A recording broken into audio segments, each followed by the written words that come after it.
Welcome to Everything Pro Wrestling. Everything Pro Wrestling is a show by the fans for the fans, and I am your host, Conrad Cushman, and we are here to give our preview and predictions for WWE Money in the Bank 2018. WWE Money in the Bank 2018 is going to be happening in Chicago, Illinois from the Allstate Arena. And the night before that show, we are also going to have NXT TakeOver Chicago 2. And that's a show that I cannot wait for. And look for another preview and prediction show to be coming up right after this one. Now, we're going to talk about Money in the Bank, guys, but Money in the Bank has had a very lackadaisical build-up, if I could say it. I'm very disappointed in how the shows have been booked.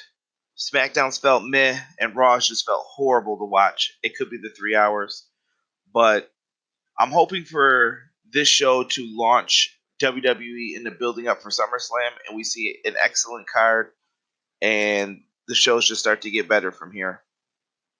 But with that being said, let's talk about the preview and predictions for Money in the Bank. Alright guys, well, Money in the Bank's going to have 10 matches on this card, and the show's also going to be starting at 7 p.m. Eastern Standard Time for those who don't know, because all of the pay-per-views now, or the network specials I should say, are 4 hours long. Do I agree with that? Absolutely not. I think it's kind of too long. You should save that for your big shows, but I don't know. We'll see if this works, I guess. I shouldn't knock it just yet. But the first match that I have up will be the women's Money in the Bank ladder match. Now, I would open up the show with this just to get everything really hyped up and really showcase the women and what they can do. In this match, we have Ember Moon, who hasn't really done too much since she's been called up after WrestleMania. Charlotte Flair, the woman who ended Asuka's streak and lost the title by being cashed in on by Carmella for Money in the Bank. We have Alexa Bliss, who's been kind of not really seen or heard from since her WrestleMania match too much. Becky Lynch, she's been quiet, but she had an excellent match with Charlotte on SmackDown Live. Natalya is doing the storyline with Ronda Rousey being her friend and the injury angle. We have Lana, who is just over, and she's part of the Rusev Day stuff now. We have the beautiful Naomi, and we also have the lovely Sasha Banks. And Sasha Banks and Bayley, I really want this storyline to finally just get some type of conclusion to it. But let's get into this, guys. I have some ideas for this match. I think that this is going to be a different kind of match. Each person's going to kind of have their role here. And here's how I see things going. So, Ember Moon is going to be showcased in this match. That she is new to the women's division, but she is a force to be reckoned with. She is going to be the person who stands out, and you're going to remember her for a big spot, I feel. Same with Charlotte. Charlotte's going to do her moonsault spot and do whatever she has to do as well. But Charlotte has to come up short for the long-term storyline going into WrestleMania with her fighting Ronda Rousey. We have Alexa Bliss, who is basically fighting to see if she still belongs in the top picture for the women. So Alexa Bliss really needs to shine in this match. Becky Lynch, same thing. She needs to really shine in this match and figure out what they're going to do with her and everything else. Natalya is going to be playing off of a lot of storylines. She has an injured knee. She's going to be selling a lot in this match, and I think that'll be very interesting for things. Naomi, real quick, is also in the same boat as Alexa and Becky. She's there. She also is trying to prove herself because she was a champion, and they just want to see, well, what do you still got? Lana is Lana. I think she's just here for her hard work and basically to have this match be over if anything goes wrong. And Sasha Banks. I think that Sasha Banks and Bayley storyline will have some development here. I'm going to say it now. I think Bayley ends up costing Sasha Banks in this match in some way, shape, or form. And hopefully this is where we get the heel turn from one of these two. And overall, my prediction to win this match, guys, is I'm going with Natalya. Natalya and Ronda Rousey storyline makes perfect sense, and I think that this could come back into play not too long after her match later on in the night with Nia Jax. So for now, with my first prediction, I'm taking Natalya to become the women's Money in the Bank. Next up on our list, we are going to have the Deleter of Worlds, Matt Hardy and Bray Wyatt versus the B Team, which is Curtis Axel and Bo Dallas. The Deleter of Worlds, Matt Hardy and Bray Wyatt as a tag team had so much potential. And I feel WWE has squandered it, and they feel blah, they feel boring. And the entire tag division feels kind of like, where are the authors of pain? Nothing's happening with them, and it seems like a lot of fans would rather see Drew McIntyre and Dolph Ziggler do something. Everything's all messed up with this. For a quick prediction for this, the Leader of Worlds should win this, but I do see Drew McIntyre and Dolph Ziggler eventually taking those titles off of them. For the Intercontinental Championship, we are going to have Seth Rollins versus Elias. And this is one of the better build matches with very little build. I have enjoyed the fact that both of these guys have been top players on Monday Night Raw, in my opinion, lately. Seth Rollins has been putting on quality matches with the Intercontinental Championship, and Elias has been an entertaining heel. And I think that Elias has really surprised me. This is someone who was on NXT, and I despised him. I didn't think he was worth anything, and I didn't think he was that good. But since he's been on the main roster, Elias, big thumbs up, man. He's done a great job and kept me entertained. So for this Intercontinental title match, it's hard to give a prediction so easily because I can see this going both ways depending on what WWE wants to do for SummerSlam. And with that being said, I'm going to assume that WWE is going to come to their senses because I did a YouTube video about the rumored main event for SummerSlam being Roman Reigns versus Brock Lesnar.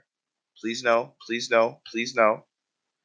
And I'm going to predict that Elias wins the Intercontinental Championship here and becomes your new Intercontinental Champion. I think the time is right.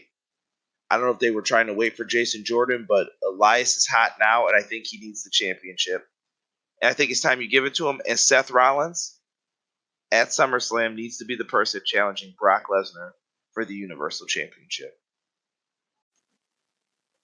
Roman Reigns versus Jinder Mahal. Is that even a match at Money in the Bank? I guess it's better than where we were last year with Jinder being the WWE champion. Ugh. Roman Reigns versus Jinder Mahal. This is really a match, man. Roman Reigns should win this match pretty easy. I have no doubt in my mind that he should be the winner, and that's it for that match.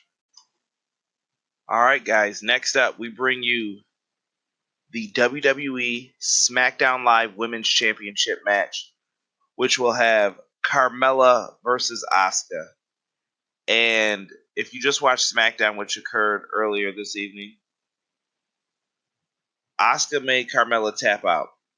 Now, according to normal WWE pay-per-view logic, if you stand tall above the person on the go-home show, you're not winning at the pay-per-view.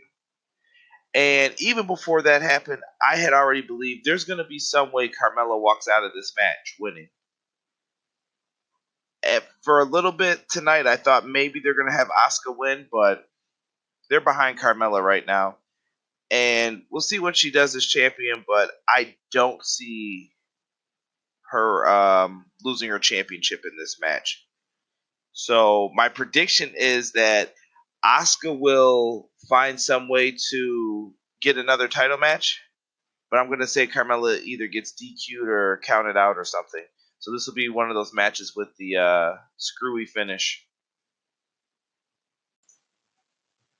Daniel Bryan versus Big Cass. This feud has been meh. Bryan's put on some good matches, but Big Cass's promos they're okay. I mean, they're passable, in my opinion. But this feud really hasn't done too much. I would like for it to stop, but I don't know. All of this is going to depend on what goes on with Daniel Bryan in his contract situation.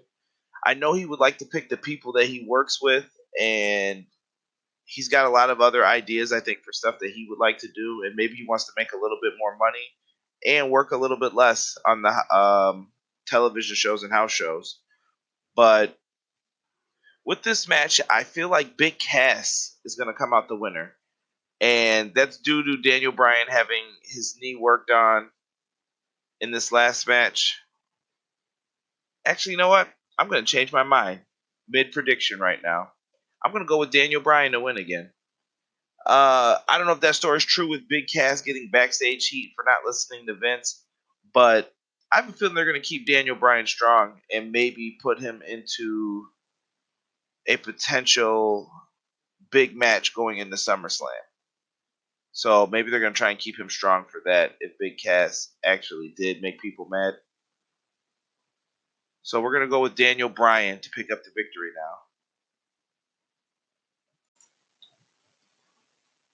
AJ Styles versus Shinsuke Nakamura for the WWE Championship in a last man standing match.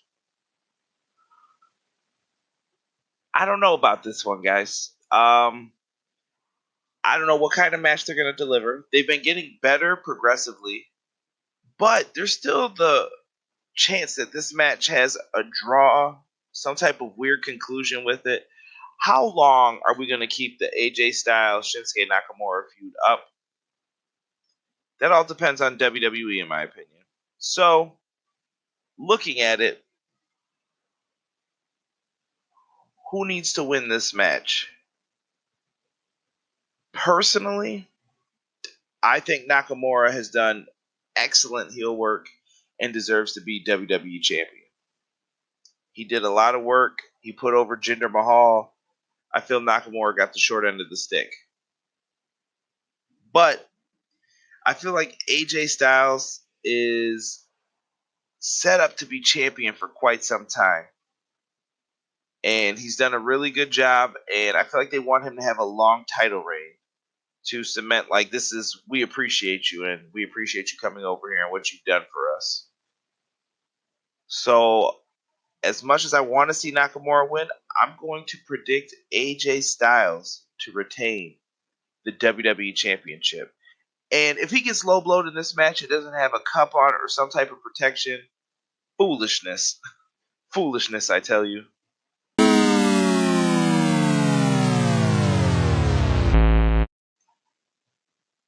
Bobby Lashley versus Sami Zayn. Guys, when I tell you that this feud has been horrible, this feud has been horrible. It goes back to the sit-down interview that were so cringeworthy of Bobby Lashley backstage talking about his sisters, to then Sami Zayn deciding, well, I'll have Sami Zayn make fun of it with three males dressed up as women acting like his sisters, and that'll do it, right? There were people who were offended by the segment. I was offended too. But you know what I was offended by? Bad creative writing. Freaking awful. And then this Monday on Raw, Bobby Lashley, after being upset that Sami Zayn said, well, maybe he really wasn't in the military. I get it. You would get upset about that. But then you would come out and run a stupid military course to prove to Sami Zayn that, yes, I really was in the army. That's freaking stupid. And then Sami Zayn just attacked him and made Bobby Lashley look like a goof. Man. So my prediction for this match is Bobby Lashley will get his revenge and defeat Sami Zayn. That's it. That's all I got for this. Please end this feud, WWE. It's awful, and I don't think anyone ever wants to see this again. Don't try and do any cutesy stuff with Bobby Lashley. Let Bobby Lashley just be an athletic main eventer who can take you down. That's all that he needs to be. He doesn't need any more character or anything else with it because he shouldn't be your main champion. Just being honest. Bobby Lashley is not the guy for that spot, and I don't think he's ready for it. And find something better to do with both of these guys. And our next match is for the Raw Women's Championship. We will have Nia Jax defending her championship against Ronda Rousey. And I'm not sure, guys, about this one either. This is a tough one to predict. Once again, the storytelling behind this, which is creative and Vince's job, has been awful. Nia Jax tapped to an armbar from Asuka, and then they're talking about, can she put the armbar on Nia Jax? Ronda Rousey's a badass. She is going to be able to do this. And I hate it that they just tried to play it off like, oh, she can't. There's no way she can put it on her. She's going to get it on her. I would have put it, does she have enough skills in the ring to defeat Nia Jax? Is how I would have built up this match. And you also had Nia Jax being a bully after crying at WrestleMania about bullies. But what I think happened is this. Ronda Rousey is going into the UFC Hall of Fame. She'll be the first female inductee. Now think about that. What would be the best way for WWE to get some promotion out of this? Hey, Ronda, you want to win the Women's Championship? She finds out. She lets them know. She can go up on stage with the Raw Women's Championship and talk about how good it feels to be in WWE. Maybe get some of those UFC eyes on the WWE product. And I think that's why they rushed this match. I'm calling it now. I predict that Ronda Rousey is going to become the Raw Women's Champion. And it's no offense to Nia Jax. I like Nia Jax, and I think she has improved tremendously in the ring since her NXT days. But WWE is looking at this from a business standpoint, and they're going to use Ronda Rousey as a marketing tool to try to increase viewership and get their hands on some more money. So my prediction, Ronda Rousey becomes your new Raw Women's Champion.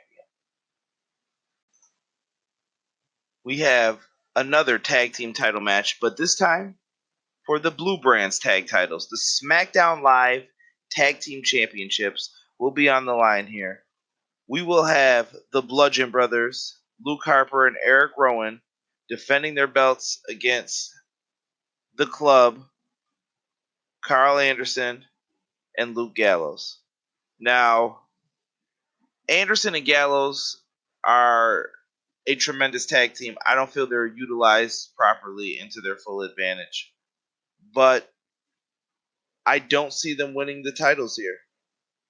You just gave the belts to Harper and Rowan. They really haven't had time to defend them. They've been built up as a force to be reckoned with. And I think this could even be a feud that carries on over the summer. If you really wanted Gallows and Anderson to win the belts, I think you do it at a later time than right here, right now. I have to ask the same question I asked in the other tag team title match. Where's Sanity? Why did we draft them and we don't have anything for them to do? Just throwing that out there. So this match I predict will end in a schmaz some type of way once again. But with this one, I will say that there's going to be a rematch once again between these teams at the next pay-per-view. And for now, I will say either the Bludgeon Brothers will win, but they will retain their belts in some way, shape, or form. And finally, we get to the main event. I feel like I've been talking about this show for a long time already. We're almost 20 minutes in, maybe a little bit more. Let's talk about the men's Money in the Bank match, which I feel should main event the show because the show is called Money in the Bank. So the men's Money in the Bank match is quite interesting for some, but I see this as a pretty easy prediction.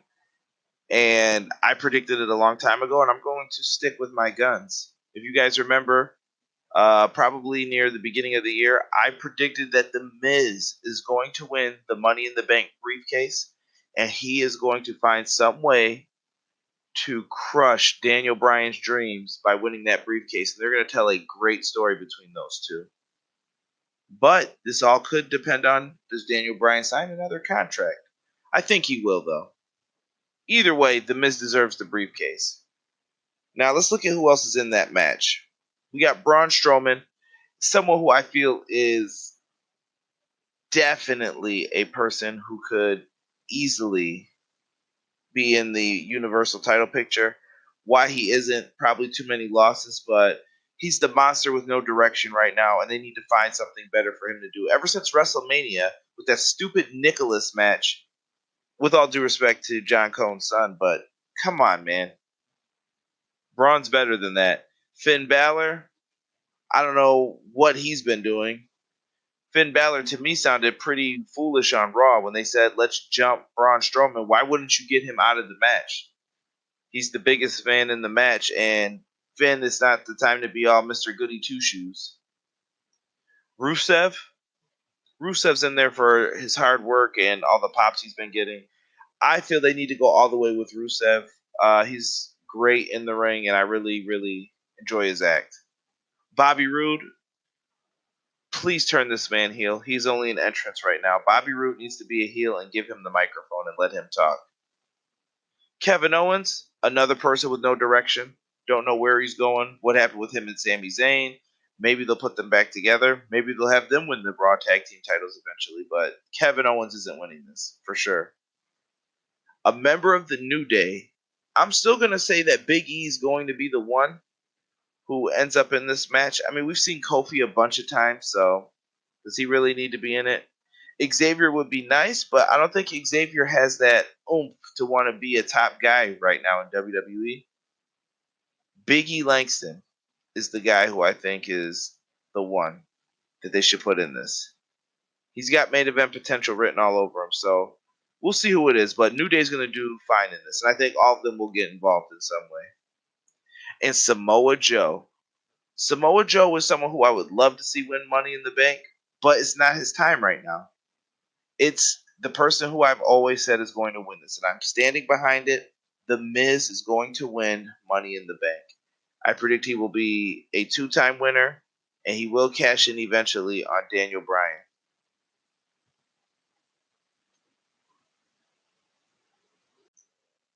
Well, guys, that's all that I have for this week for the WWE Money in the Bank preview and predictions. I wanted to come on here as I do every single week and say thank you. I don't want you guys to think that I'm not appreciative of all of your support and you guys listening to the show. Thank you so much. And I have to give a shout out to the Anchor community, everyone in the Everything Pro Wrestling page, and people on Wrestling Amino who listen to this show.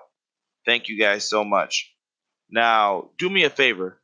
If you get a chance this week and you talk to someone who's into pro wrestling or someone who hasn't even listened to a podcast yet, tell them to start up with this one. Tell them to give a listen to Everything Pro Wrestling and download it on the Anchor app. If you guys send me a question on the Anchor app, I will be more than happy to include your audio and answer it on the show if you want. Now, you guys have been tremendous for me, and the reason I do this show is the same thing I say when I start the show every week. Everything Pro Wrestling is a show by the fans, for the fans. And I hope you guys enjoy WWE Money in the Bank for the sanity of all of us.